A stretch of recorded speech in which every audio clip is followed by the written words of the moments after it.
Di kaki Gunung Bromo, terdapat sebuah desa kecil bernama Kemuning yang terkenal sebagai titik awal para wisatawan yang ingin mendaki. Namun, desa itu juga menyimpan legenda gelap tentang penjaga gunung. Makhluk yang dikabarkan menghuni puncak dan melindungi tempat itu dari manusia yang berniat jahat. Tidak ada yang tahu pasti kebenarannya. Tapi warga setempat mempercayai mitos ini secara turun-temurun. Di tengah kabut pagi yang dingin, seorang pemandu wisata bernama Arga bersiap memimpin rombongan wisatawan untuk mendaki gunung. Namun, malam itu akan mengubah hidupnya selamanya. Arga adalah seorang pria berusia 35 tahun yang sudah lebih dari 1 dekade menjadi pemandu wisata di Gunung Bromo. Dengan tubuh tegap dan wajah yang selalu tersenyum, ia dikenal sebagai pemandu terbaik di desa Kemuning. Hari itu, ia memimpin 5 orang wisatawan. 2 pasangan muda dan seorang pria berusia parubaya yang tampak seperti fotografer profesional. Pak Arga, bener gak sih cerita tentang penjaga gunung itu? Tanya salah satu pasangan muda dengan nada bercanda saat mereka mendaki. Arga hanya tersenyum kecil. Ah, itu cuma cerita orang tua zaman dulu buat nakut-nakutin anak-anak nakal. Selama kalian gak macem-macem, semuanya aman. Jawabnya santai. Namun, dalam hati, Arga merasa tidak nyaman.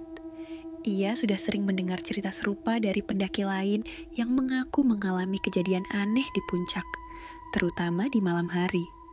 Saat mereka mencapai pos peristirahatan pertama, kabut mulai turun. Langit yang tadinya cerah berubah kelabu, dan angin dingin bertiup semakin kencang. Kita harus segera naik kalau nggak mau terjebak cuaca buruk, kata Arga dengan nada tegas. Mereka melanjutkan pendakian, meski suasana mulai terasa mencekam. Setelah berjam-jam mendaki, rombongan akhirnya tiba di puncak. Langit sudah gelap, hanya diterangi oleh cahaya bulan yang sesekali muncul di balik awan tebal. Arga menyalakan lampu senter dan memastikan semua orang baik-baik saja. Kita istirahat di sini dulu, nanti baru turun setelah matahari terbit, katanya sambil mengatur perlengkapan mereka. Namun, pria parubaya dengan kamera terlihat gelisah.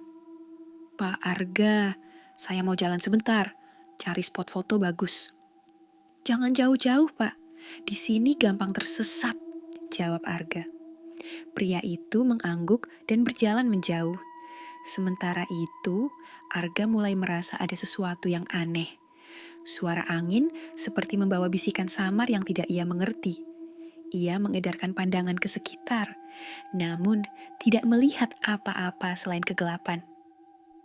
Tiba-tiba, salah satu pasangan muda berteriak, Pak Arga, lihat itu! Mereka menunjuk ke arah tebing, di mana sesosok bayangan besar tampak berdiri di kejauhan.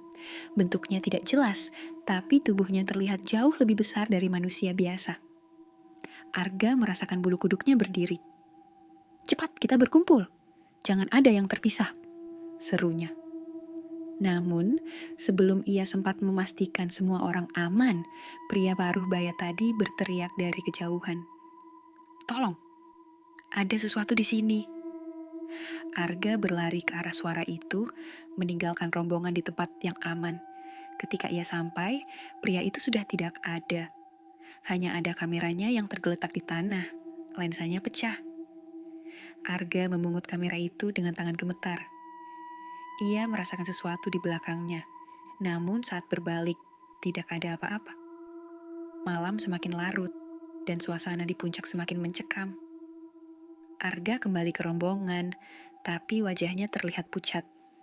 Ia berusaha menenangkan mereka, meskipun ia sendiri merasa ketakutan. Kita harus turun sekarang, katanya dengan nada tegas.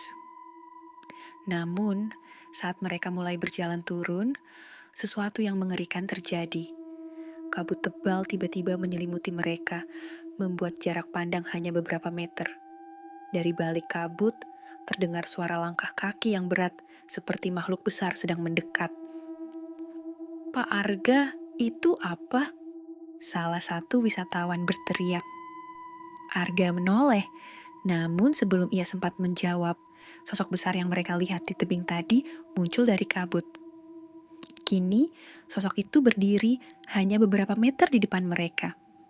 Wajahnya tidak terlihat jelas, tapi tubuhnya dipenuhi bulu hitam lebat dan matanya bersinar merah. Rombongan itu berteriak panik. Arga mencoba melindungi mereka, namun ia merasakan sesuatu yang aneh. Tubuhnya mulai terasa panas dan kepalanya berputar-putar. Bisikan yang ia dengar sebelumnya kini semakin jelas, memanggil namanya. "Arga, Arga, kau adalah milik kami." Seketika, tubuh Arga terjatuh ke tanah. Wisatawan lainnya hanya bisa menyaksikan dengan ngeri saat tubuh Arga mulai berubah.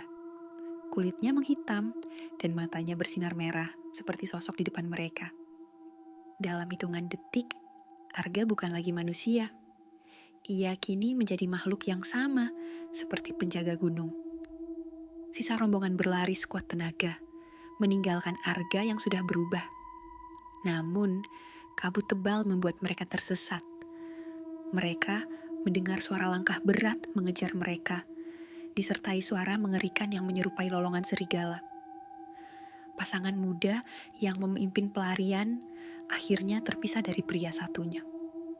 Mereka mencoba mencari jalan keluar, tapi tidak menemukan apa-apa selain pohon dan batu.